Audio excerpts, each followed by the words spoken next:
5 3-minute rounds. It is brought to you by Clue Nicotine Pouches. Our referee in charge when the bell rings is Clive Allison. Well, let's meet the fighters. First, fighting out of the blue corner, wearing the black trunks with silver trim.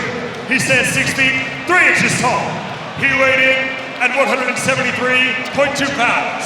He enters the Trigon tonight undefeated as a professional bare-knuckle fighter.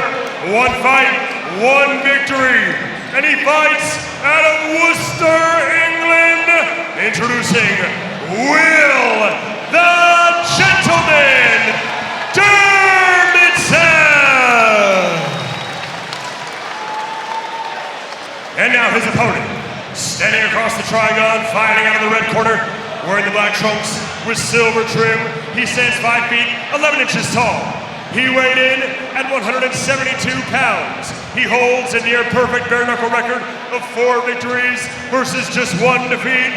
And he fights out of Newbury, England, Jordan the Trooper Tompkins.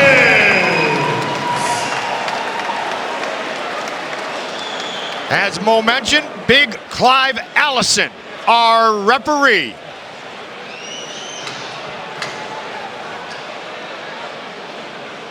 Tompkins, Dermietzel, scheduled for 5 3-minute rounds.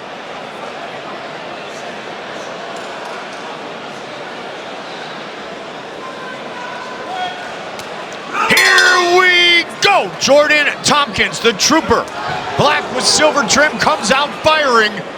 Dermietzel in the black and silver trunks said, I want to utilize my vast traditional boxing background, be evasive.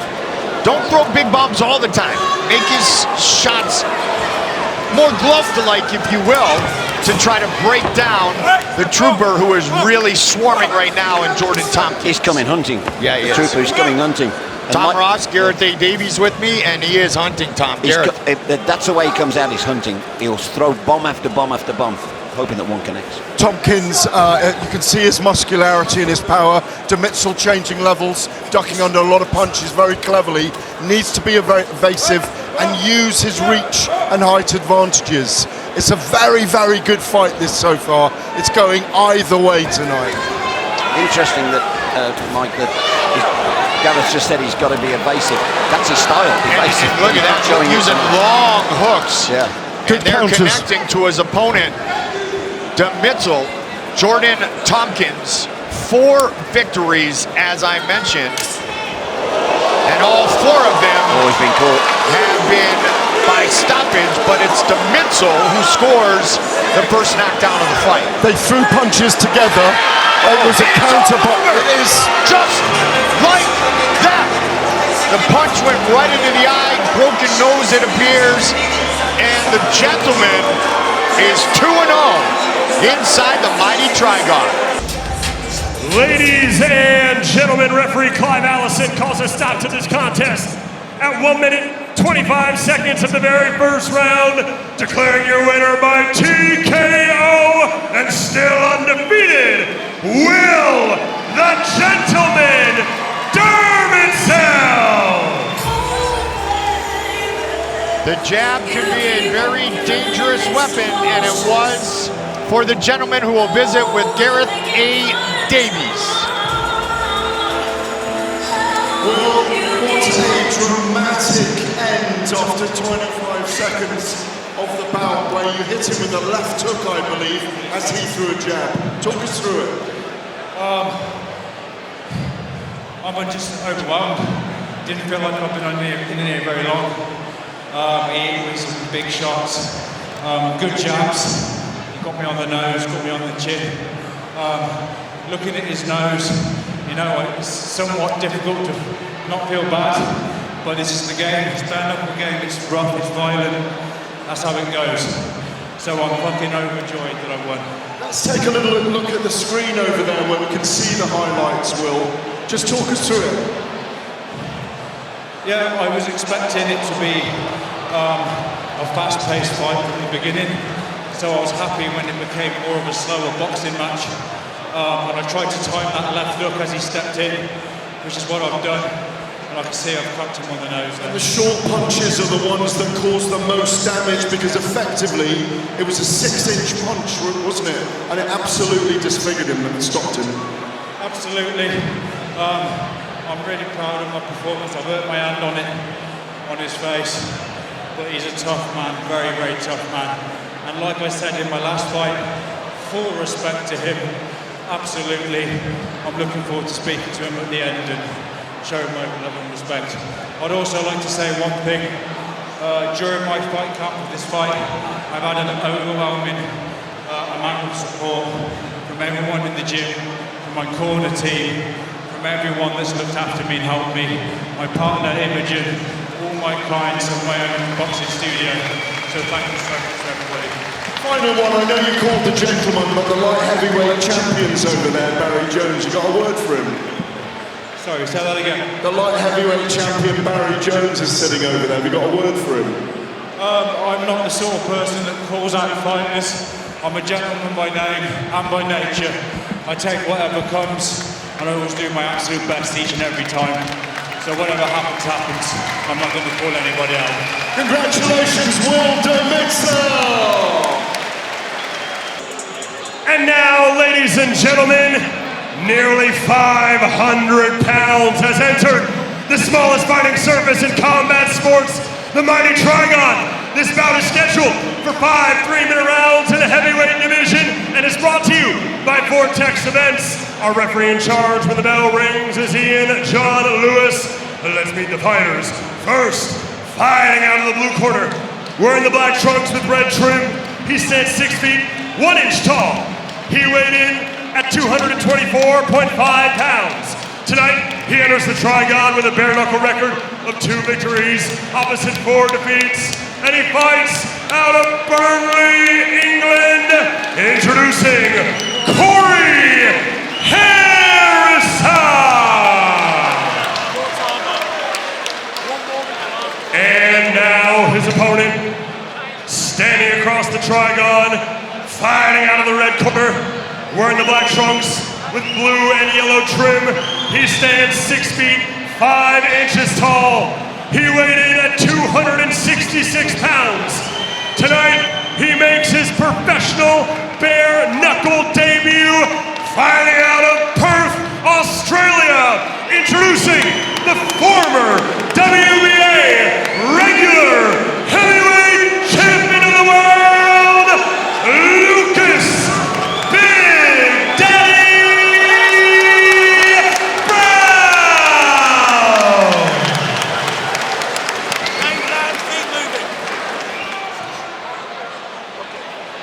He's 6'5", he's 266, but on our fighter interviews, Lucas Browne was like an excited little kid. It was awesome visiting with him. Now he's set to do battle against Corey Harrison. Heavyweight matchup. Scheduled for 5 3-minute rounds. Browne and Harrison. Here we go. Lucas Browne, Big Daddy, in the black and gold trunks. Corey Harrison in the black and red trunks. Off the arm and a smile from Lucas Browne. And there is that power of Lucas Browne. And it's the left that Corey Harrison said you have to watch out for. Straight jab again. Yep. Straight through. And he's smiling when he hits you. 4-inch reach advantage. Big height advantage. So if he turns that shoulder over like we saw with Dermietzel, then Big Daddy's going to be able to utilize those great boxing skills. And with the gloves, smart feet, smart fighter, lead with the jab. He looks composed, doesn't he? He does. He looks relaxed. really composed. Relax, that's the key word, relax. Yeah. But is Corey playing possum here, looking for that little right hand from the dip, like that? Corey Harrison said this could be the biggest fight I ever have. He's only 30, he's got a lot of fights left. I am fighting a world champion. Said he's on the way out, I'm on the way up. But he did say stay away from him and watch out for the big left. Hell of a scalp though, wouldn't it, if he beat him? Yep. Huge, huge victory if Corey can pull it off.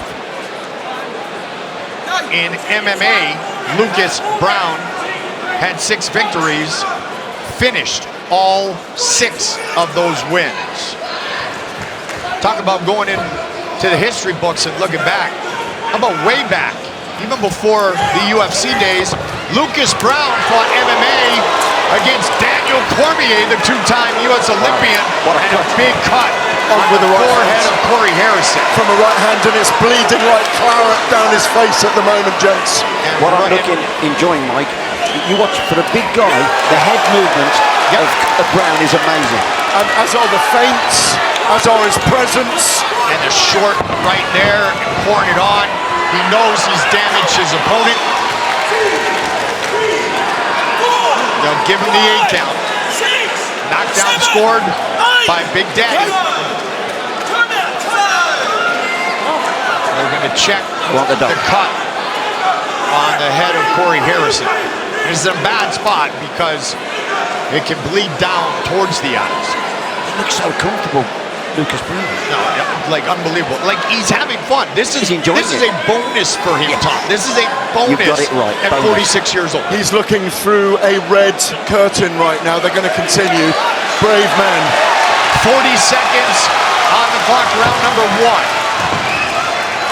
Big Daddy fought Big Baby late in his glove career. And Big Baby was 25-0-1. He told me that he went in trying to box. DC took him right down. He took an elbow 13 stitches later. This now, I've got to say, Corey now he's throwing punches knowing he's not even looking. 10 seconds on the clock, round number 1. Can't see, can he? You're going to check the cut again. He wants the blood cleaned or another look at it.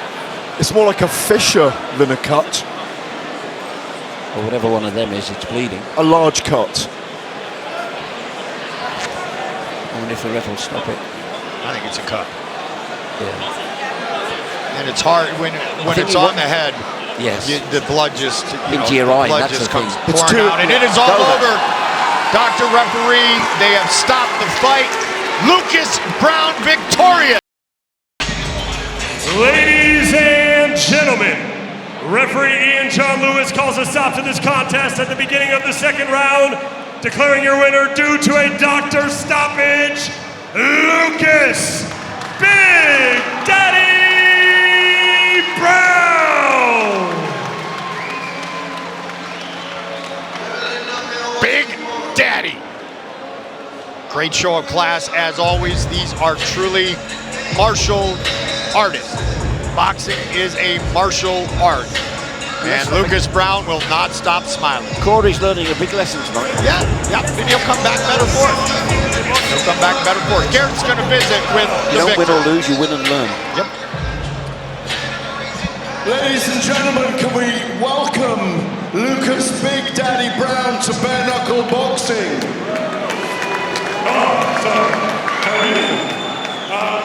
How was it? I enjoyed that. I had a lot of nervous energy, which was good because I haven't had that for years. Full credit to him. Like he came, he brought it, and I had to be on my game. Luckily, there was a cut. I won't say too much, but there was a stoppage, which is nice. I'm just happy to be back into it. It's good. Were you disappointed you couldn't get the full KO stroke TKO or not? Well, yes and no. Obviously, you want to have a big wow moment. At the same time, I won, and he walks away without any damage and all that. That's always a good thing. Everyone's here to fight, yes, but we're not here to get hurt, so to speak. So I'm very happy it sort of ended the way it did. Obviously, you were a WBA regular champion in glove boxing. You fought who's who in the modern era. You even fought Daniel Cormier in MMA, the UFC champion. How far can you take this? Obviously, you've got the bit between your teeth now. It's a 3-fight deal with BKB. Are you headed towards the title?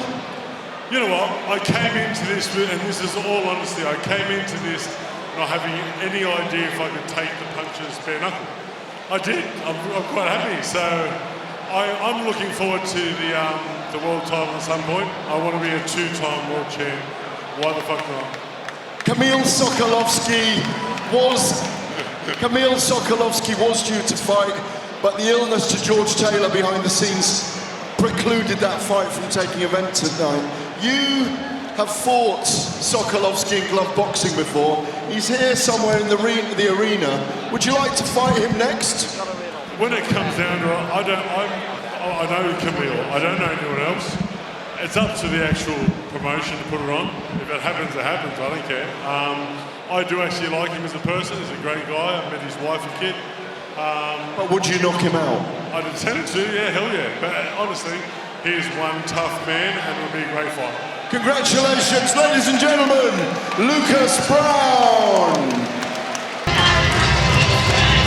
And now, ladies and gentlemen, live from the Planet Ice Arena here in Bristol, England, and live on Vice TV, we arrive at the light heavyweight division, scheduled for 5 3-minute rounds. This bout is brought to you by Clue Nicotine Pouches, and our referee in charge when the bell rings is Andy Albrighton. Let's meet the fighters. First, fighting out of the blue corner, wearing the black trunks with pink trim, he stands 5 feet 11 inches tall. He weighed in at 173.3 pounds. He is a veteran of 2 professional bare knuckle bouts, and he fights out of right here in Bristol, England. Introducing Dan Lerwell.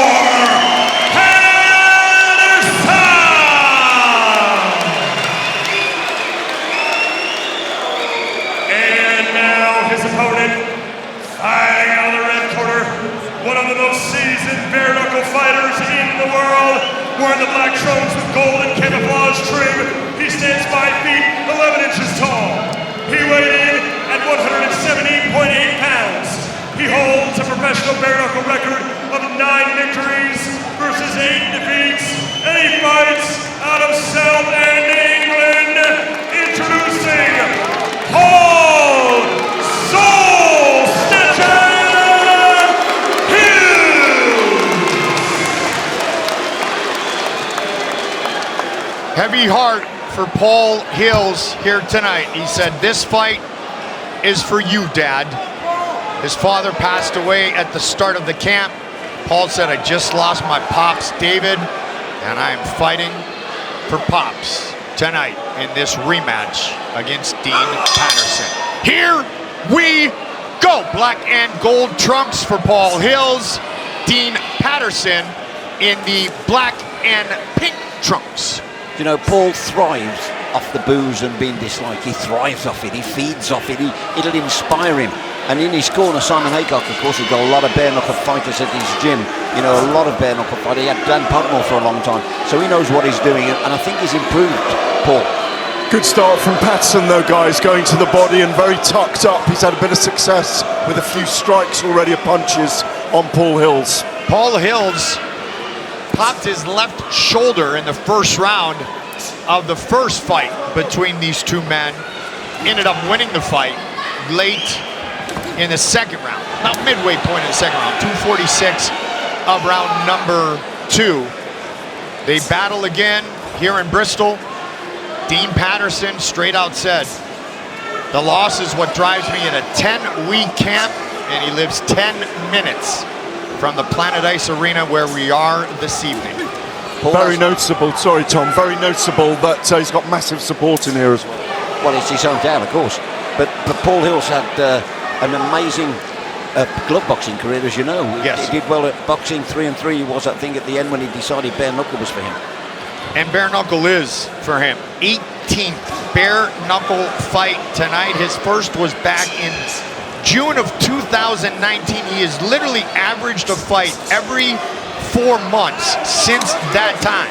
And 8 of his 9 wins have come by TKO or KO. Paterson got the flurry in, but Hilz just missed with that counter right. Yeah, but Hilz landed a fantastic jab just before that, Mike, and it shook Paterson, who acknowledged it to him. This fight is now on. Paterson's ahead right now in punch volume, but Hilz is coming back into the fight. I'm looking at Hilz. He's got that front on. It's like really face on front on. He just wants to fight Paul Hilz. Great left-right from Hilz there as well, and what he's done, he's been very efficient so far, and that kind of peekaboo style that he uses to defend himself has been very effective. About to approach 30 seconds on the clock, round number 1. Out of the ring for 8 years was Dean Paterson before his BKB debut against David Winiarski in Leeds, October of last year. He told us as well, if you remember, that for the last fight he wasn't fit. He said he's really had a good camp now and he's fit for this fight. That was a really smart round by Hilz as we come to the end of it, where he weathered a storm, took the punches, and you can see the fatigue in Paterson, who's having to drop his arms every now and again now. Paul Hilz, black and gold trunks. Dean Paterson, black and pink trunks. Both had their moments in the first 3 minutes of this 5-round battle. The first fight, this is the round it finished, wasn't it? Yep. Only thing missing is Paul popping his shoulder out, which I'm sure he's happy about. But Paterson he's kind of said, hey, if I don't win this one tonight, this might be it. This might be it for me. His hands, Mike, so you know you want to. Oh, that's a push. You're hoping that his hands are not, fragile. You know what I mean? But we'll soon find out tonight. He says they're fine. We asked him the question. He said they're fine. Yeah, I was telling him no pushing.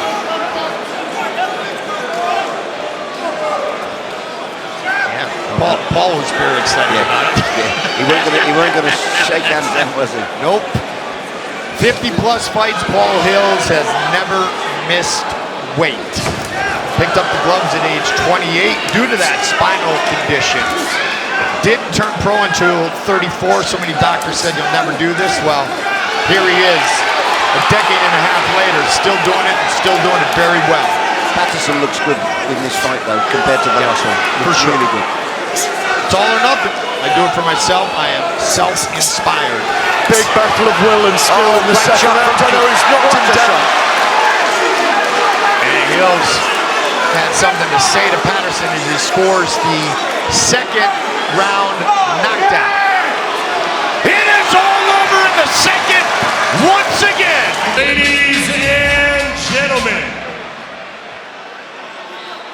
referee Andy Albrighton calls a stop to this contest at 1 minute 30 seconds of the second round, declaring your winner by TKO, Paul Soul Snatcher Hilz. The tears are flowing already. This one for Pops is going to be an emotional interview with Gareth. And there is Pops. What a great tribute to his father. I'm here with Paul Hilz. First of all, Paul, how does it feel on a very emotional night with this flag behind us? Yeah, it's pretty much unbelievable. What I've just done, it means nothing to no one else. It means everything to me.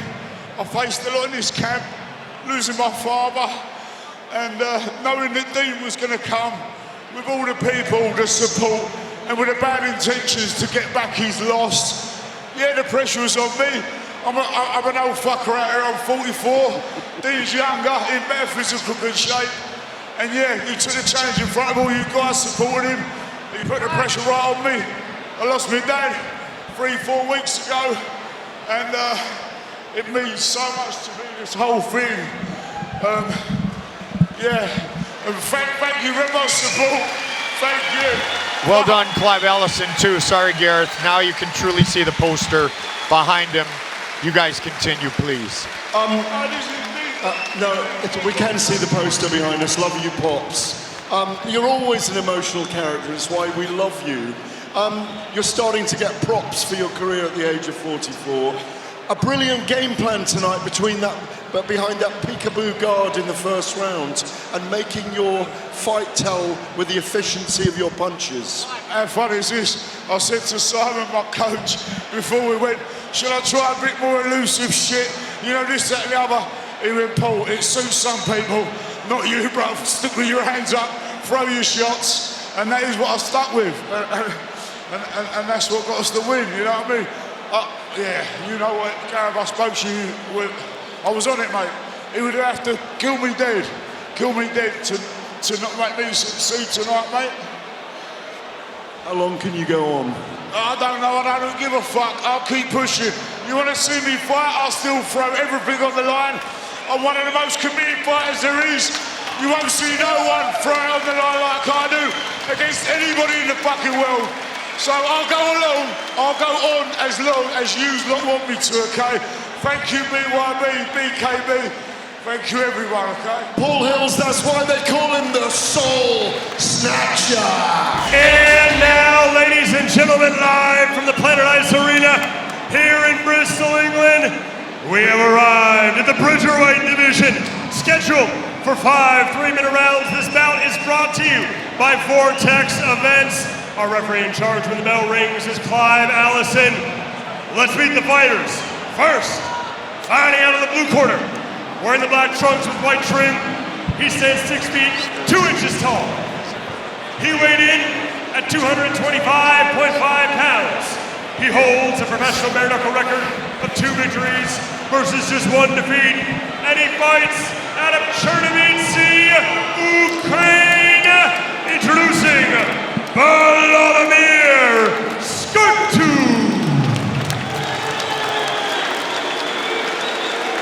And now his opponent, standing across the trigon, fighting out of the red corner, wearing the black trunks. He stands 5 feet 10 inches tall. He weighed in at 216 pounds. Tonight, he enters the trigon with a professional bare knuckle record of 6 victories versus just 1 defeat. And he fights out of Western England, introducing Rob the Great White Boardman.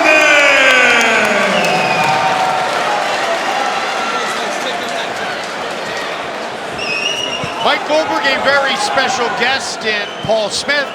Gareth A. Davies set to call this Bridgerweight battle, scheduled for 5 3-minute rounds. Vlad and the Great White. Here we go! Boardman in the black and gold, Skurtu in the black and white. And as we look at this fight, and you are a commentator now, Paul, I really want to know what brought you here, what gravitated you to come to this event tonight. I was asked to come to the event if I liked it, and I said I liked it straight away, and this is the action why. I love watching Rob Boardman. I've seen him a few times. He's got a good record in glove boxing. He's attacking here, he's offensive, he really likes having a go, he's aggressive. He's walked onto a couple of shots. This is great action. Yeah, but the thing is about Skurtu, he's very heavy-handed. He's under pressure at the moment, but his counter-punches are very good. But Boardman at 37 looks phenomenal. He is fired up for this fight too. He's really worked hard. Never underestimates anybody.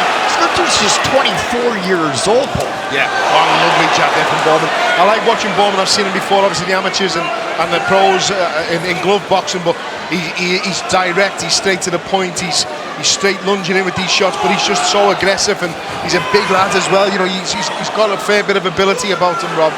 And what he's doing very cleverly is using his boxing skills of range and timing against Skurtu, who's really one single-handed. People underestimate him, and he's taken people out with 1 punch. Boardman's using great boxing skills right now, but he's just having to have a little breather. You rightly called it before the fight. Boardman has the better reach, and he's using that at the moment with that big, long, straight jab. He's better sticking to the straight shots here, in my opinion.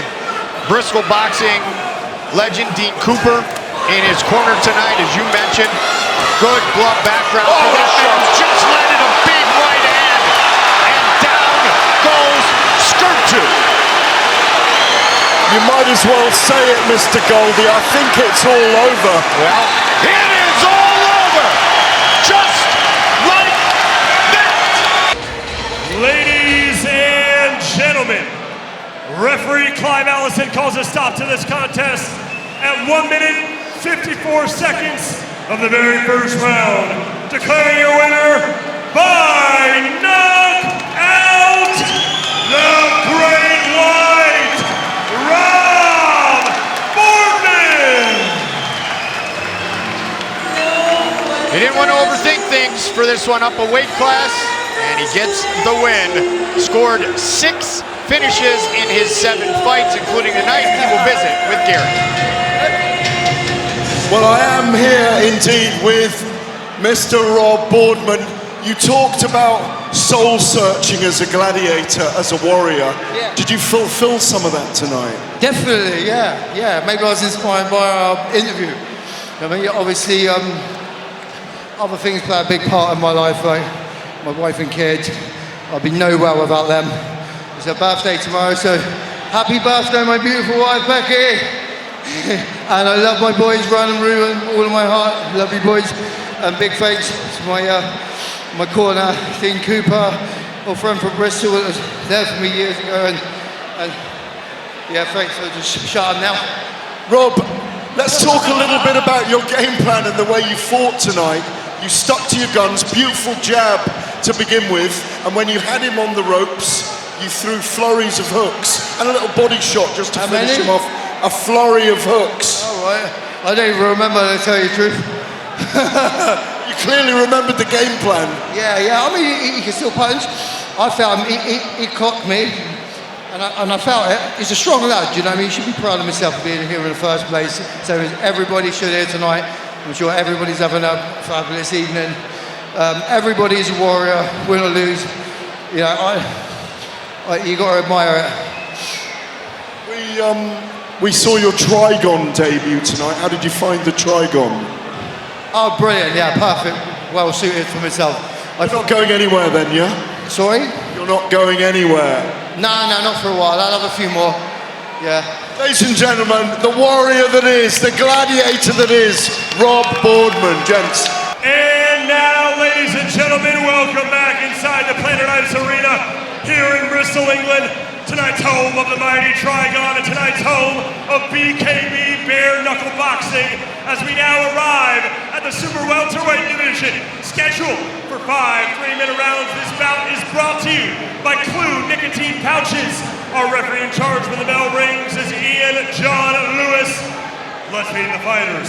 First, fighting out of the blue corner, wearing the blue trunks with white trim. He stands 5 feet 9 inches tall. He weighed in at 150 1/2 pounds.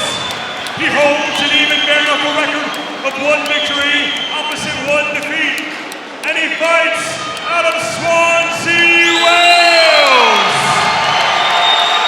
Introducing Gypsy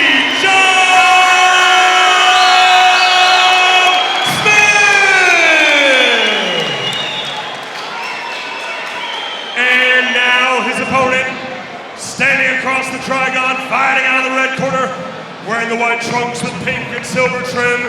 He stands 5 feet 9 inches tall. He weighed in at 151.6 pounds. Tonight, he enters the Trigon with a professional bare knuckle record of 5 victories, opposite 2 defeats. And he fights out of Stoke-on-Trent, England. Introducing the Smoke from Stoke, Simey, Doherty! It's go time.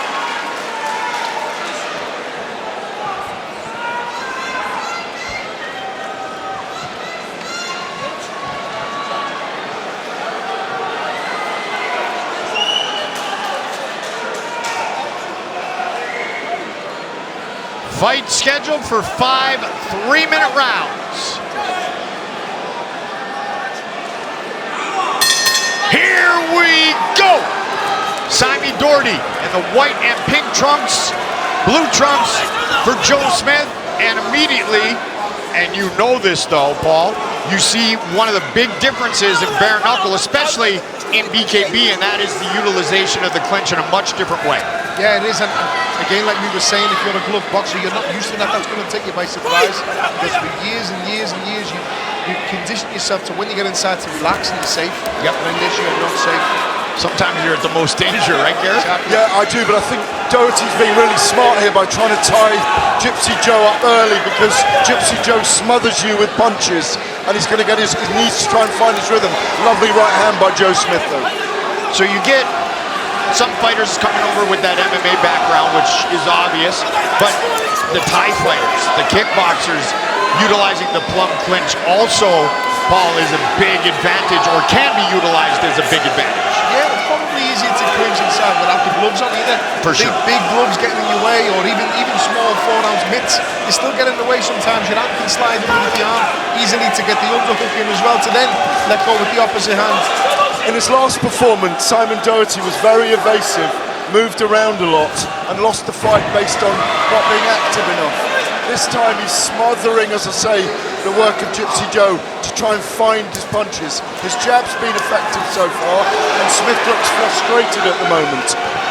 Well, Simey said of his opponent, Joe Smith, he won't try to box me, because if he is, my pedigree will take over his pedigree in that type of fight. Yeah, and if you watch Simey, every time Gypsy Joe comes forward, Simey takes a little push out of range with the feet to try and counter him.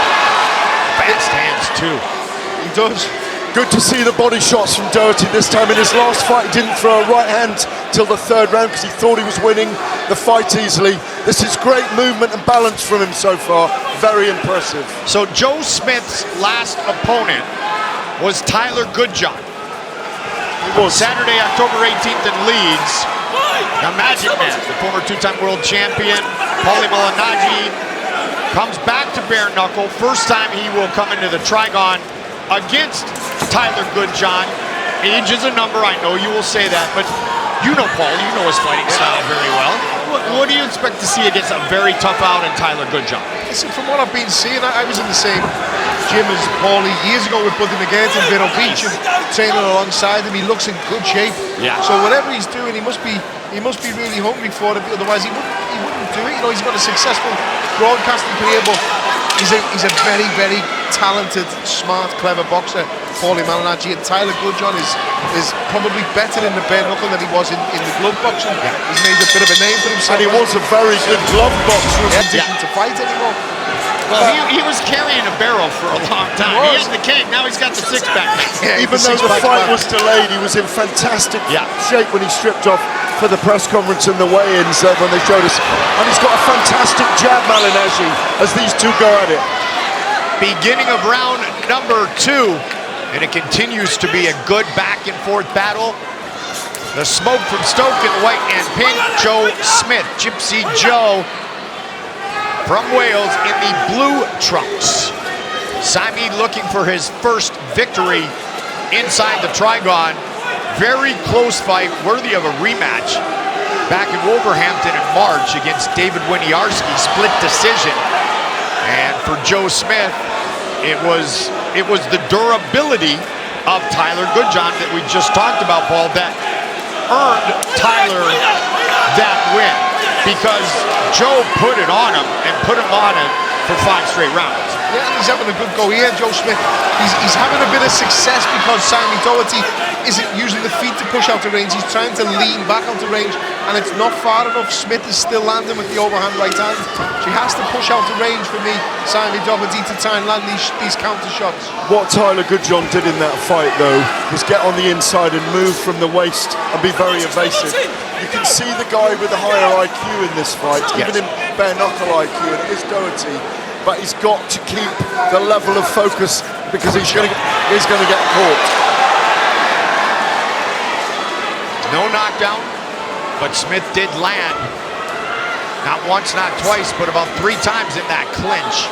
And again, a lot of clinch work, and that will neutralize and nullify the great pure boxing skills of Simey Doherty by turning it into a battle in the clinch and inside the full box, as you guys say we're here. Yeah.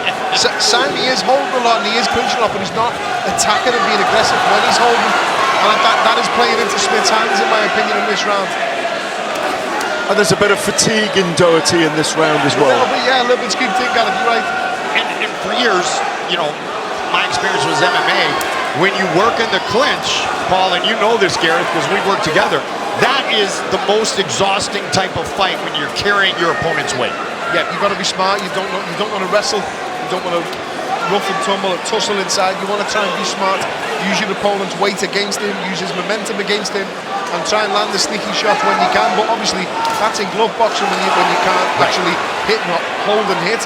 In this, you should be utilising that a lot. If you can do that and get away with it because it's legal, then you should be doing a lot more of it. Final seconds of round number 2. The mouth guard's come out, hasn't it? I thought it was called a gum shield. We call it a mouth guard. Peter Welch, very, very prominent Southie boxer, great boxing trainer, would always say, we'll use the Boston here, smart feet, smart fighting. Yeah. This is the thing with Boston, it's very similar to Liverpool in their accent and the fact that they like a pint, like a fight like us, you know. But also they produce some great fighters and great fighting spirit also. And they're right what they're saying, smart feet. You know, I think Simey needs to use his feet a little more this round. Just push out the range 6 or 8 inches. Whenever Smith's attacking and then unload the shots, counter and let them go. Otherwise he's going to be worn down. Yeah, but at the moment he's just leaning and he's still getting caught by Smith.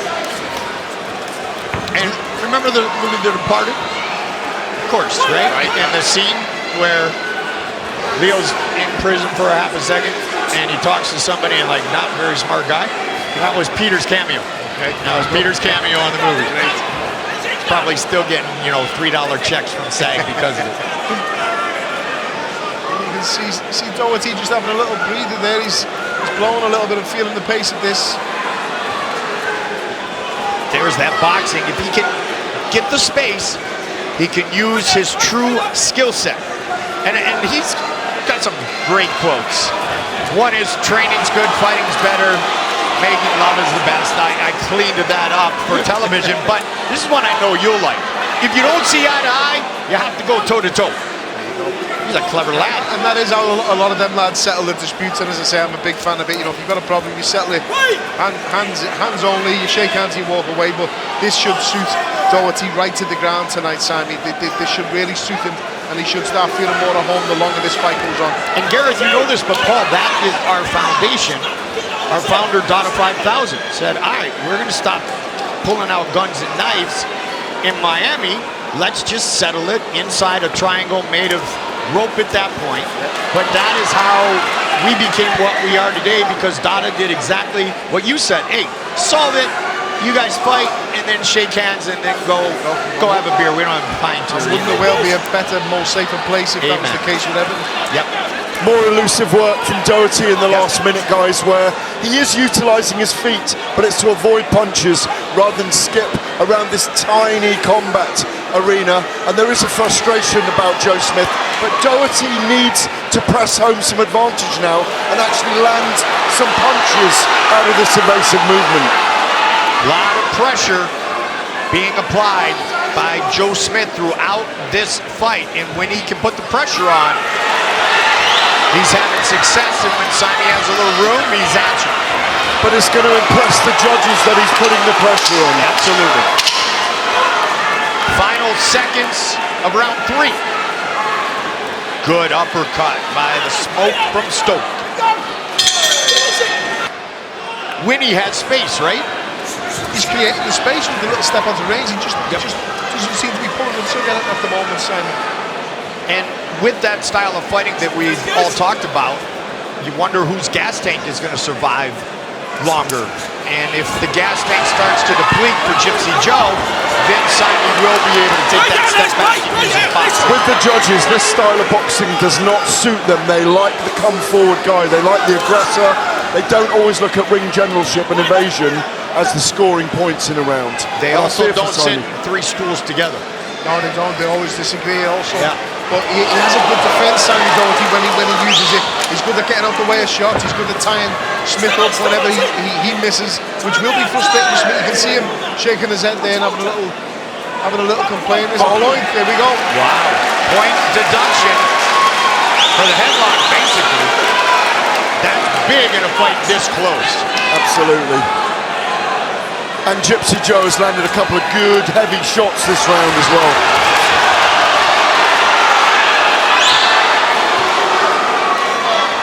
Well, if there was a sense of urgency for Simey not to leave it in the hands of the judges, with that point deduction, it just went up infinitely. Simey was showing us a fair fight, a Gypsy fight he was having recently. I think it went on for 95 minutes. Oh. Yeah. Not John L. Sullivan, but a long fight. Like that. Yeah. I'm looking at Simey's right hand. He's got a big bump on the right knuckle, and he hasn't been throwing it all that much. These little things like this that you forget in fights like this, it's going to come into play. When your hand's really, really sore, you're not going to want to throw shots. And that's where everybody's talking about Paulie, because his hands were wrecked when he was working his way up to having that first defeat at the hands of a Hall of Famer, Miguel Cotto. More intent from Doherty here, and he nearly caught him with a couple of hooks as Joe fell in, but it's a matter of will and skill right now. Ian John Lewis has got his work cut out for him. He's in a full lather. Again with Simey, though, if your right hand is sore, I would like to see a lot more jabbing from him here. That was a little shot after the break there from Smith. Well, we had the fight earlier with Welterweight where the jab literally finished the fight. If you connect, and you know what, you commentate now on a regular occasion. That's something Paulie always talks about, because that was his skill set too. Didn't have the big power, so he used the jab, and always jab, jab, jab, jab, jab, and everything comes off. Listen, Doherty's having a really good round with the jab here.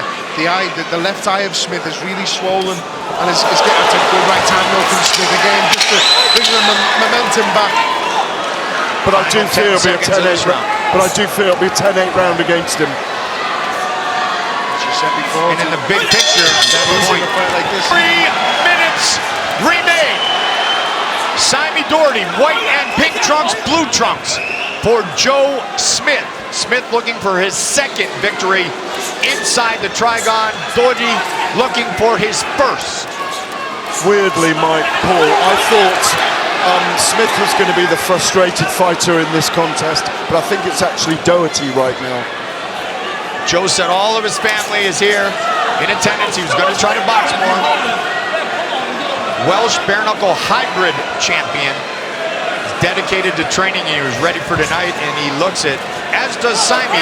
But right now, that point deduction more than anything is bad math for the smoke from Stoke. Speaking of Wales and Welsh fighters, I can see former IBF featherweight world champion Lee Selby sitting in the crowd, really enjoying it. Also, he's shadow boxing, watching this action. Huge flurry from Smith against Doherty here. He's really pouring it on with just under 2 minutes to go now, Mike. Really good work, and Doherty's complaining, looking at the referee. His body language doesn't look great to me. I think Doherty may be guilty of, his hands look really bad to me. He's very reluctant to throw them. And there is an art to bare knuckle, and aiming for different places than you and your 3 brothers did your entire career with the gloves on. Listen, if I had the chance to hit anyone on the side of the head, the top of the side of the head, above the ears, that's where I wanted to land. Right. In this, you hit anyone above the ear and miss, you're going to have a broken hand. Yep, it's your hand that's going to shatter, not the head. Gum shields fell out again. I hope Ian John Lewis sees that. Yeah. Headbutt from Doherty there, and I think he might have a point taken away again. Oh, he was lucky to get the warning there. He definitely was warned for a headbutt then, Mike. Yeah. Paul, you gave me one freebie and then you went to gum shield. Thank you. Under a minute remains in this super welterweight matchup. This is an important minute for both fighters here. I think Smith may be just edging it. It's a huge minute.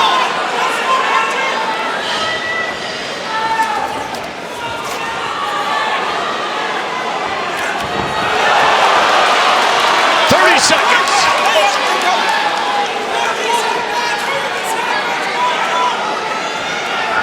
Simey has gone the distance in every fight of his bare knuckle career, and he's 15 seconds away from it right here, right now. Oh, this is bare knuckle things up. Wow.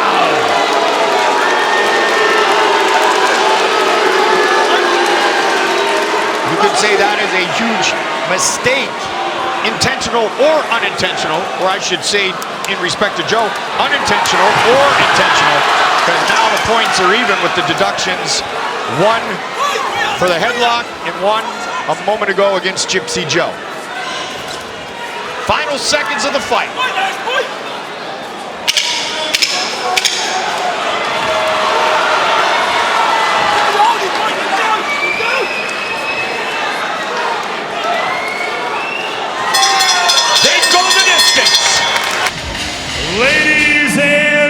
gentlemen, after 5 full rounds, we go to the judges' scorecards for the official decision. Judge number 1 sees the contest 47-46, Doherty. Judge number 2 sees the contest 48-45, Smith. And finally, our third and final judge sees the contest 47-46, declaring your winner by split decision, Simey Doherty! And now, ladies and gentlemen, this is your co-main event of the evening, live on Vice TV from Bristol, England. 5 3-minute rounds in the Cruiserweight division, brought to you by Vortex Events. Our referee in charge when the bell rings is Andy Albrighton. Let's meet the fighters. First, fighting out of the blue corner, wearing the black trunks with silver trim, he stands 6 feet tall. He weighed in at 187.4 pounds. He enters the Trigon tonight with a professional bare-knuckle record of 2 victories, opposite just 1 defeat, and he fights out of Wales. Introducing former BKB World Championship contender, Jack Marshman.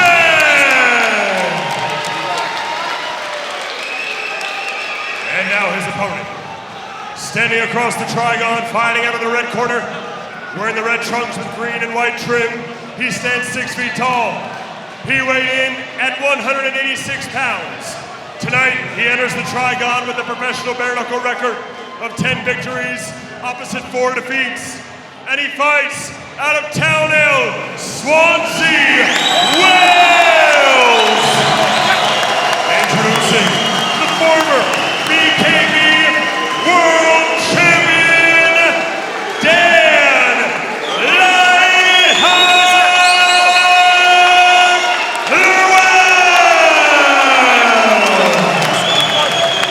Hey, partner, so I don't get beat up when we go back to Cardiff. I'm from Cincinnati. I butchered Marshman's hometown a bit, didn't I? Just a little. Abertillery. Abertillery. That was close. Kick saving beauty. Thank you, Tom Ross. Now I'll only get punched once or twice there. We are underway. Co-main event.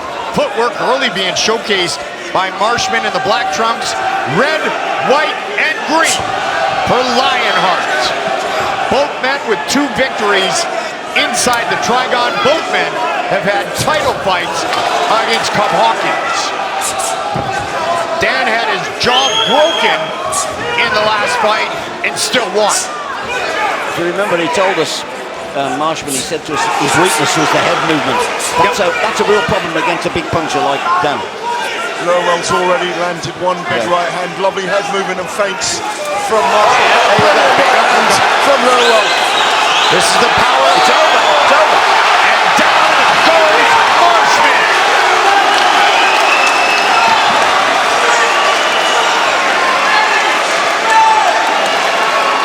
It's all over. Just like that. Ladies and gentlemen, referee Andy Albrighton calls a stop to this contest at 59 seconds of the very first round, declaring your winner by knockout, Dan Lerwell. Another first round finish. 2 Welsh fighters, great respect. Dan Lerwell is truly a force. And oh, by the way, he's the best looking man in Wales. He does not like beetroot, and now he will talk to Garrett. Congratulations, Dan, on a fantastic victory, first of all. Thank you, Gareth, mate. I just want to take this time to say thank you to Jack Marshman. He's an absolute fucking legend. And I felt I was stepping up tonight fighting him, and that's the truth. And he's been through such an hard time. I fucking take my hat off to him. He's a fucking legend. Talk to us about your tactics in the fight and how it played out for you. It's easy, and I got the best coach in Enzo. He's told me to stay relaxed. It's probably the most relaxed I've been. Told me to work everything off a jab, and it's coming to it to play tonight. Taking the weight off down to cruiserweight, you look in phenomenal shape. You've been brilliant all week around us. Is this where you're staying? This is the weight I'm staying at. Are you chasing a world title? Club Hawkins? Yeah. If he wants to go again, I'll go again, but I have been told he's moving down the weight. But you want to fight for that title if it becomes vacant or whatever? Gareth, what do you learn about me? I'll fight anyone for anything. Titles mean nothing to me. Many congratulations again. And how do you feel about Mike Goldberg saying you're the best looking man in BKB? Everybody knows I'm the best looking Welsh man in BKB. Go and enjoy the valleys tonight. Ladies and gentlemen, Dan Lerwell, the Lionheart. Dan, get yourself some Thank you, everyone. Thank you to my sponsors. Thank you to Dean. Ladies and gentlemen, this is your main event of the evening, live from the Planet Ice Arena here in Bristol, England. 5 3-minute rounds in the Super Middleweight division, brought to you by Clue Nicotine Pouches. Our referee in charge inside the Trigon when the bell rings is Clive Allison. So, for those of you joining us around the world on Vice TV, to those of you joining us right here in Bristol, England, are you ready to make history? Introducing first, fighting out of the blue corner, wearing the black trunks with white trim, he stands 5 feet 10 inches tall. He weighed in at 166.6 pounds. He holds a bare knuckle record of 6 victories, opposite 3 defeats, and he fights out of Peterborough, England. Introducing the former British bare knuckle champion and the former BKB World Championship contender, ladies and gentlemen, Martin the Rebel Reffell.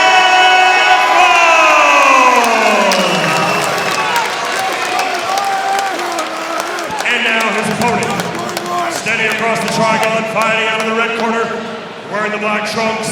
He stands 5 feet 11 inches tall. He weighed in at 167.8 pounds. Tonight, he enters the Trigon with a professional bare knuckle record of 6 victories, opposite 6 defeats, and 1 draw. And he fights out of Northfield, Birmingham, England. Introducing the former UK bare knuckle champion and the former BKB World Championship contender, ladies and gentlemen, James the Truth Connelly.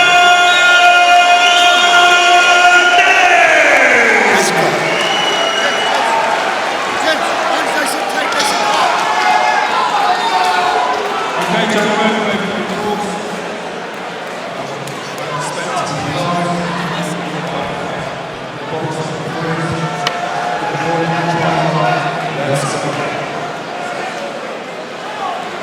Clive Allison, our referee, Connelly, and Reffell, our main event of the evening. Here we go! Black and silver trunks for the Truth, the Rebel, in the black and white trunks, coming in early. Fighting in the clinch, both men, trying to score points. You know, giving you straight out the blocks, Reffell was going to come hunting. That's exactly what he does. That's his only game plan.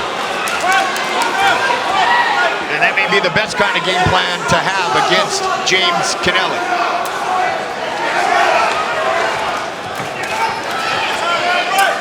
Fight scheduled for 5 3-minute rounds, non-title fight for 2 men coming off of BKB title fights.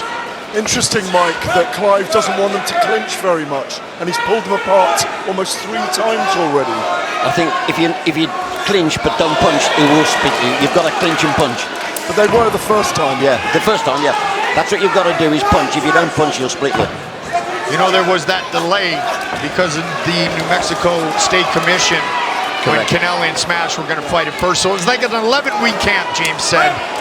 Almost too much. Overtrained for his second fight against Smash. For this one, 8-week camp. He called it ideal.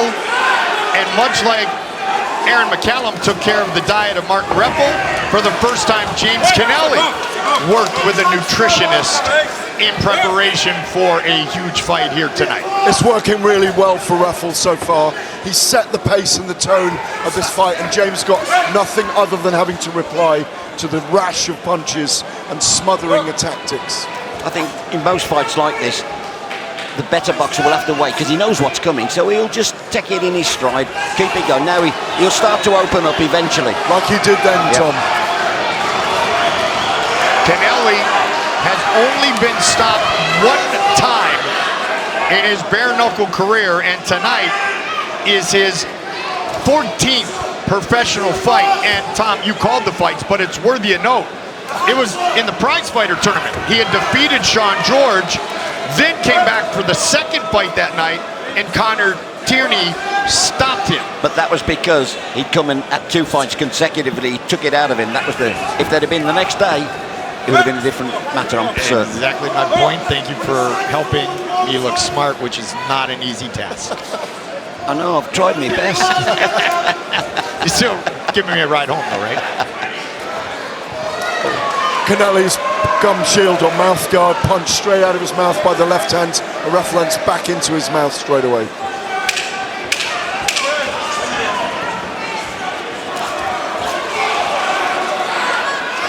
Round one in the books.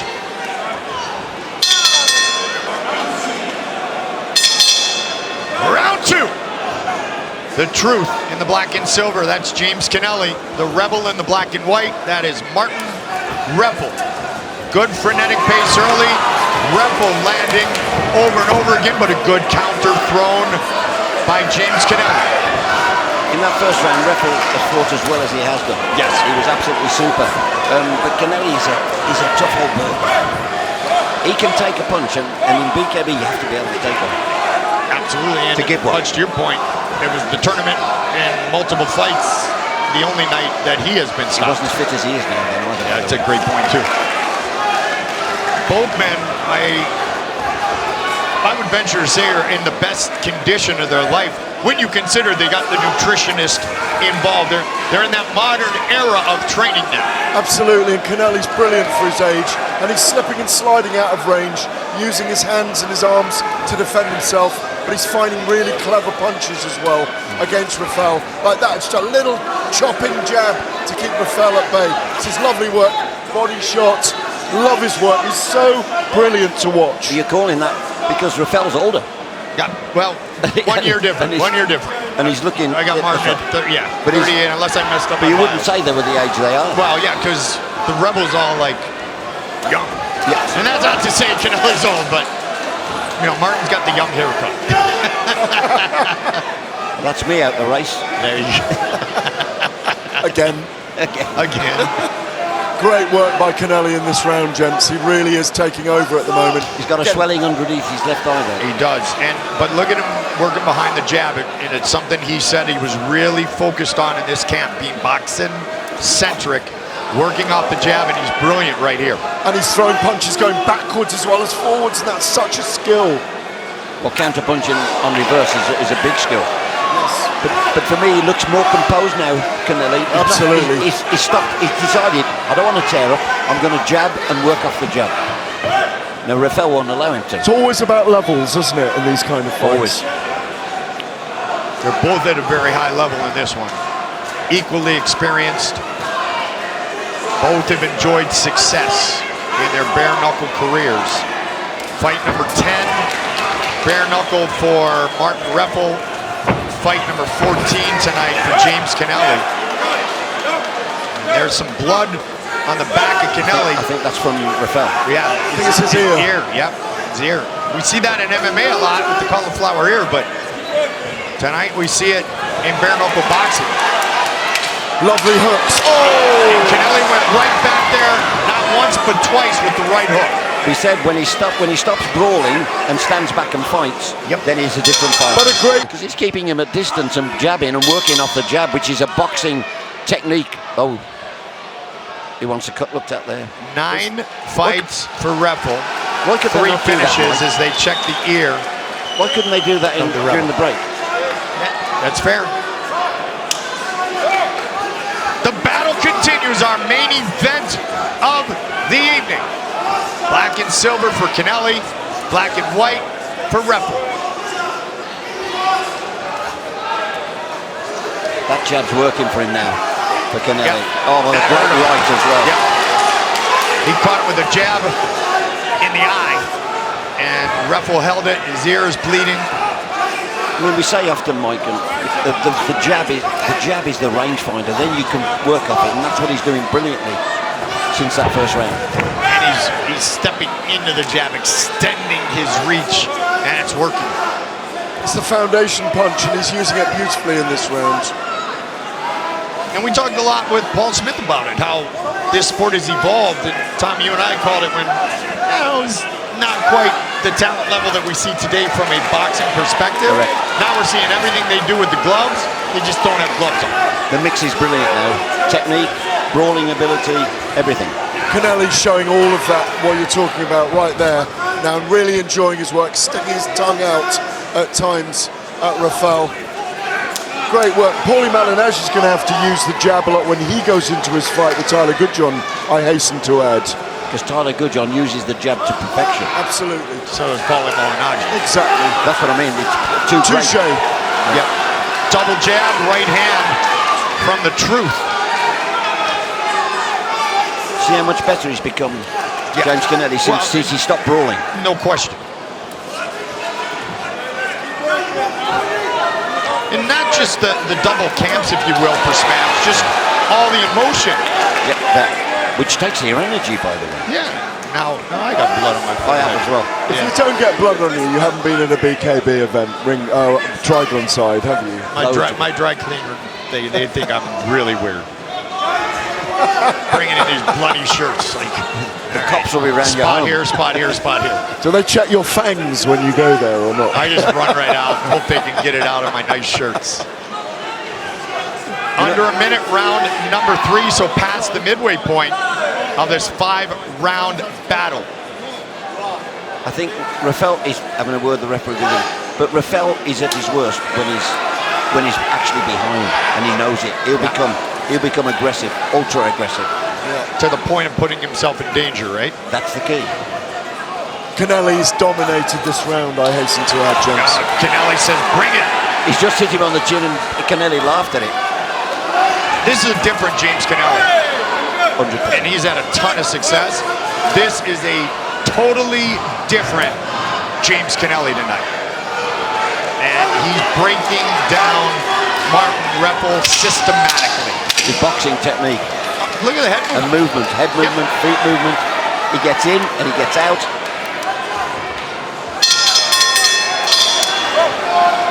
Round number 4. Fight scheduled for 5 3-minute rounds. Good start for the Rebel. Since that point, James Connelly has looked as good.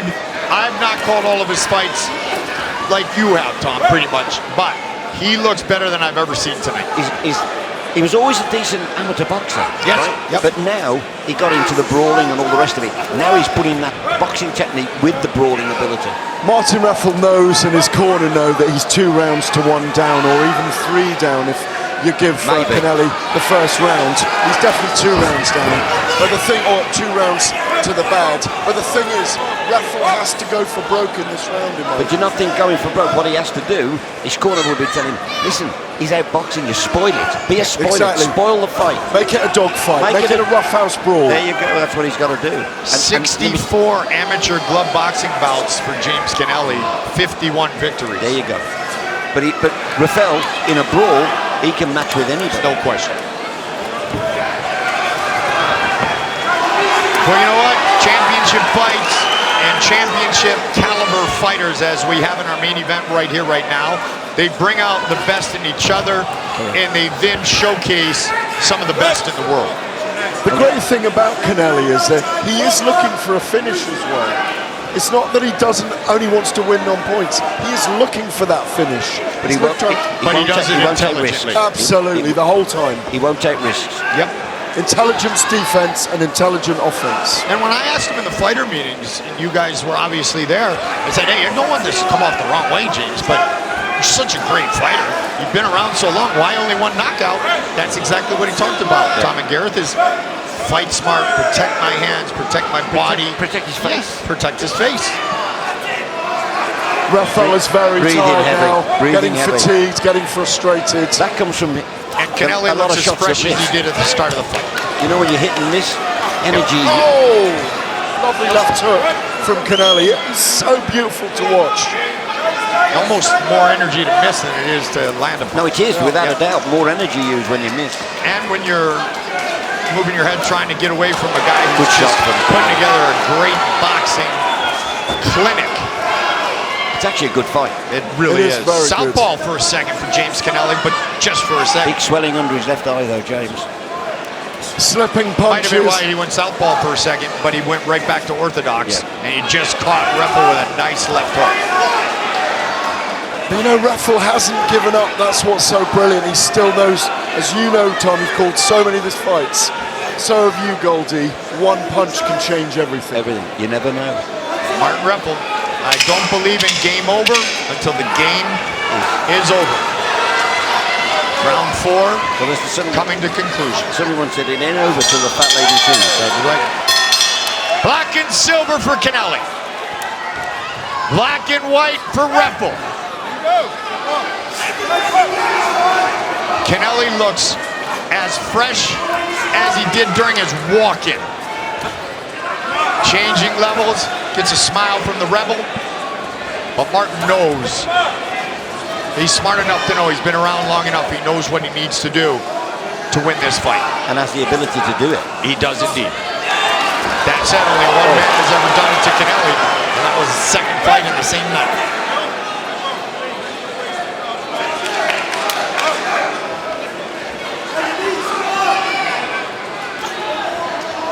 Great changing of levels by James tonight.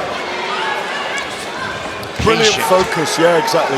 Focus, patience, poise, presence. Tape coming off the left hand of James. We'll take the scissors to that. We'll keep battling. I think that gives Martin a little breather there. It does. You see how quick James went, got it. Like, okay. He wanted to carry on, didn't he? Instead of a 12-second breather, I'm going to give you about a 4. And he comes out and delivers another good combination. Under 2 minutes in our main event of the evening. Reffell, I think, is probably at his most dangerous when you tag him, because that's when he comes rushing back as if to prove a point. Every time James has tagged him, he's come back. He hurt him then, though. 2 BKB title contenders, 2-time title contender for Connelly. BKB USA since our merger. Past the midway point of the 5th and final round. But the big question on everybody's lips is which of these fighters can beat LT? That's the question nobody answered yet. And it's not just limited to these two. No, these I'm on about. Yeah. Anybody that wants to. Absolutely. Who beats LT is the big question in bare knuckle boxing. Well, Barry wants another shot. He wants it at 160. He does. He wants it now. Yep. What about them fighting at light heavyweight? Barry and he said to me, just Barry, that he's going to have to come down again. He won't fight at light heavy LT. Yeah. Maybe that's the only way they're beating, I'm suggesting. But he's so game, Martin Reffell, you know. Still coming forward, still trying to land that big right hand. Double jab from the southpaw stance by Martin Reffell. Just after he was tagged, he comes back. Yep. It's all like hit him and he's coming after you. 30 seconds remain.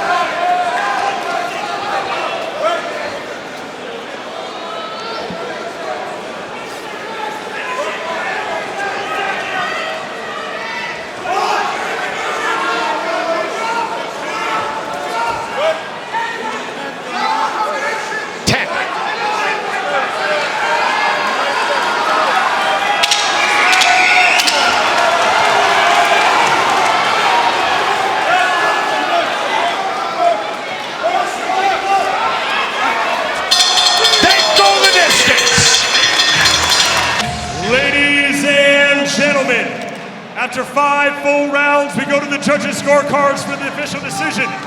The judges see the contest 50-45, 48-47, and 48-47, declaring your winner by unanimous decision, James the Truth Connelly!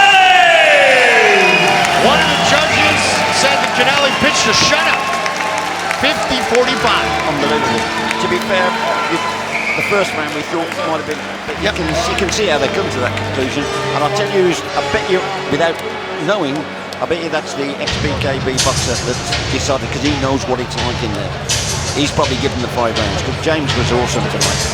Time to talk to the truth. Here's Gareth A. Davies. I know you're celebrating, James. That was a performance of brutal artistry. Yeah, my man, great tough fighter. You know, listen, people were saying something before, mine's going to be easy fight.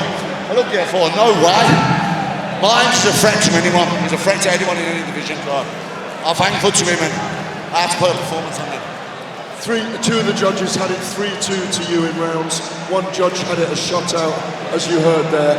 As I say, it was an amazing performance. Where do you go next after this? I'll have any of them, just still LT number 3. Any fight really. Listen, I'm here to fight, you know, and I'm a high level and I'm number 1 contender, so world's whole shot, yeah, Gareth? Okay, lovely. We hear that LT smash Nelson may have another fight first, but would you wait for him? Yes, I'll have to, wouldn't I, you know what I mean? He's number 1 at this stage, and I want to become number 1 in this whole division, so yeah, I'll wait. Very right. Ladies and gentlemen, you watched The Truth tonight. Congratulations. Thank you, Gareth. Great performance by James the Truth Connelly, victorious in our main event of the evening.